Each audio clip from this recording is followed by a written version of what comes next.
আমরা তো আটকে যেতে পারতাম। সরকারের সাথে বিএনপি যেরকম লাগালাগি অবস্থা হয়েছিল, এটা চলতে থাকলে সংঘাত হতো, নির্বাচন হতো না। এই সংঘাতের পরিস্থিতিটা দূর হয়েছে। তারপরে প্রশ্ন ছিল, ঠিক আছে নির্বাচনের দিনক্ষণ এগিয়ে আর না, ফেব্রুয়ারিতে নির্বাচন করব, কিন্তু তিনটি জিনিস দৃশ্যমান হতে হবে: সংস্কার, বিচার এবং নির্বাচন। সংস্কারের বিষয় এখন কি দৃশ্যমান হচ্ছে? আচ্ছা, একটা কথা বলেন তো, আমার নাম বলবার পরে তালিও দিলেন, স্লোগানও দিলেন, আর নেতারা যখন বক্তৃতা করলেন, ভালো ভালো কথা বললেন, তখন তালি দিলেন না কেন? মানে নিজের লোক মনে করছেন তাই? একই দলের লোক তাই? রাজনীতিটা বেশ বদলাচ্ছে, আমি মনে করি সবারই বোঝা উচিত। আচ্ছা, তার আগে আজকের এই অনুষ্ঠানে যে সমস্ত নেতৃবৃন্দ এসছেন, কথা বলেছেন, আমাদের শুভেচ্ছা জানিয়েছেন এবং এখনও বসে আছেন, যাদের কাজ আছে তারা চলে গেছেন, তাদের সবাইকে আমি কৃতজ্ঞতা জানাই।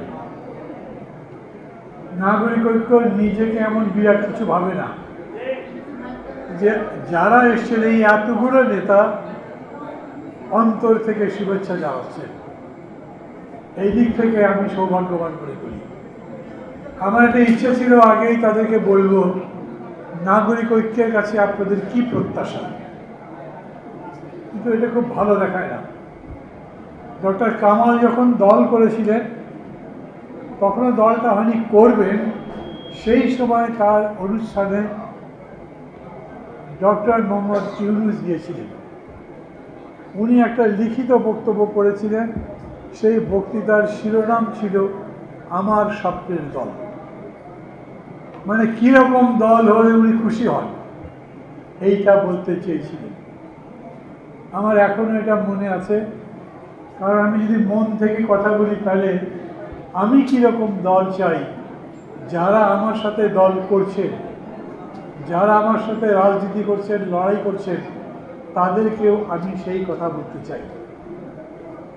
এরকম একটা দল চাই, ধরেন আমার দল, আমি যে দলটা করি, সেই দল আর যারা করে, তারা এই দলের রাজনীতি সম্পর্কে স্পষ্ট আছে।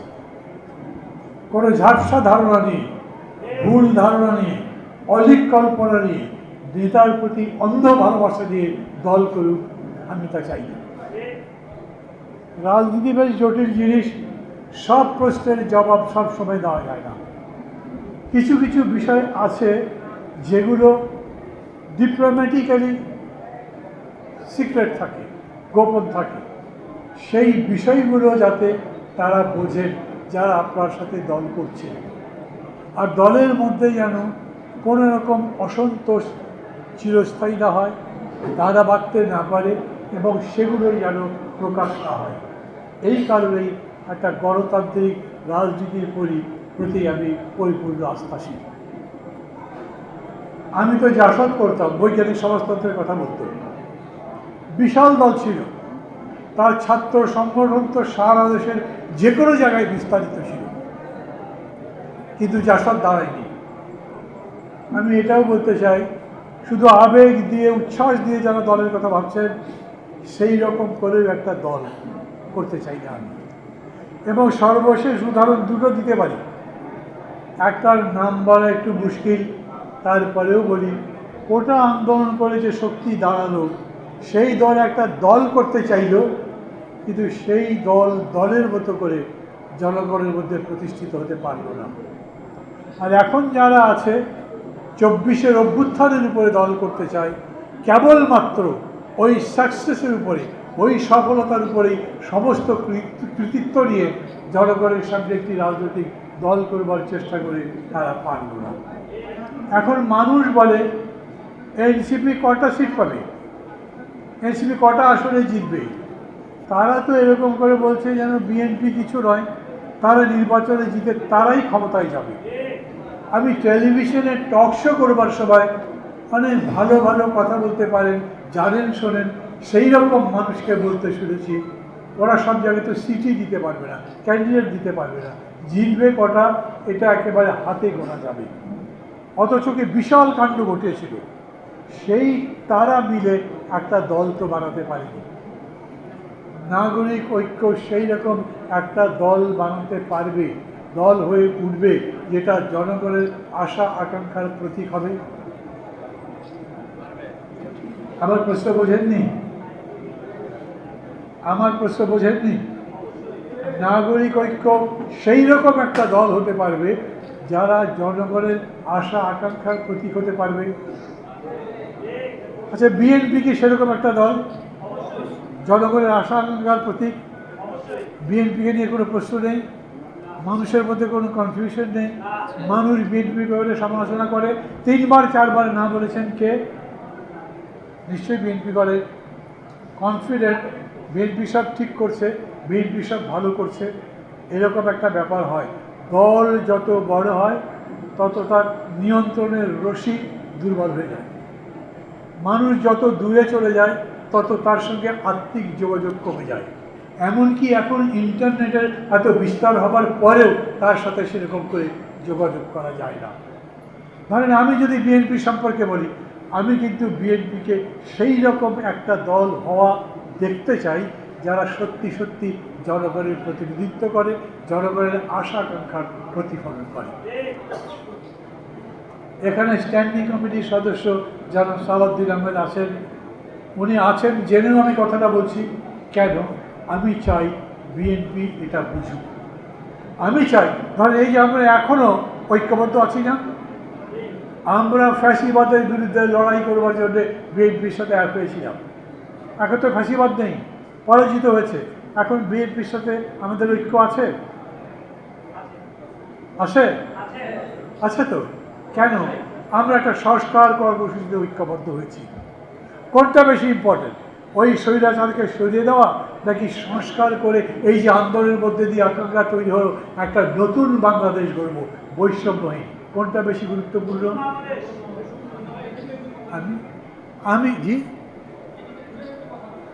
আমি বলি দুটোই গুরুত্বপূর্ণ। কোনটা বেশি কোনটা কম তা না। সময়ে 1 নম্বরটা বেশি গুরুত্বপূর্ণ ছিল, যতদিন পর্যন্ত ফ্যাসিবাদকে আমরা পরাজিত করতে পারিনি। কিন্তু আজ ফ্যাসিবাদ পরাজিত করবার লড়াই তো নাই, আজ দেশ গড়বার লড়াই। এবং এই লড়াই আবেগ উত্তেজনা ব্যাপক স্লোগান দিয়ে করতে পারবেন না। এই লড়াই করতে হবে খুবই সুচিন্তিতভাবে, চিন্তার ভিত্তিতে। দেশ বদলাতে পারে কি কাজ করলে, সত্যি সত্যি মানুষের কল্যাণ হয়, কি ধরনের কর্মসূচি দিলে সেটা যদি ঠিক মতো আন্তরিকভাবে গ্রহণ করতে পারি। এটা বুদ্ধিবৃত্তিক লড়াই। আগেরটা যতখানি আবেগের লড়াই ছিল, এখন ততখানি আবেগের লড়াই নয়, এখন এই লড়াইটা বুদ্ধিবৃত্তিক লড়াই। আপনাদের সামনে বলি, এই জন্যেই আমি যারা সালাউদ্দিনকে 2-3 বার বলেছি, 2-3 দিন বলেছি, আমি চাই আমাদের এই সভাগুলোতে যেন উনি পারলে আসেন। ধীরে ধীরে কথা বলেন, যুক্তি দিয়ে কথা বলেন। আজকে যে কথাগুলো বলেছেন সেই কথাগুলো ডিরেক্ট সংস্কার সম্পর্কে যে প্রশ্নগুলো আপনাদের মধ্যেও থাকতে পারে তার জবাব দিয়ে। একজনই ঠিক বলছেন শুধু, বাকিরা কি বুঝছেন?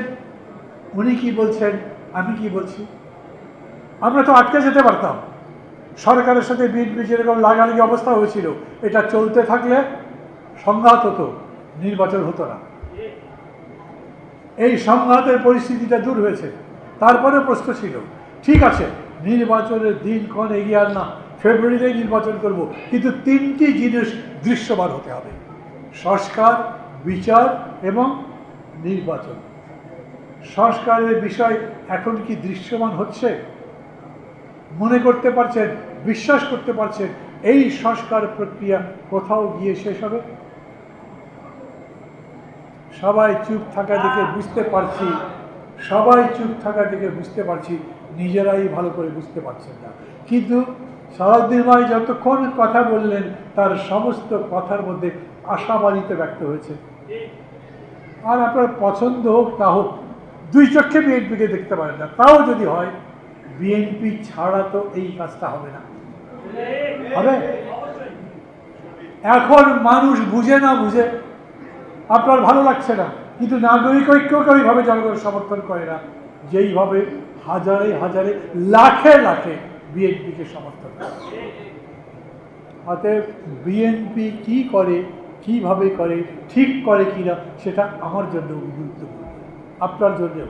বিএনপি যদি ভুল করে তাহলে এখন দেশের জন্য একটা বিপদ হতে পারে।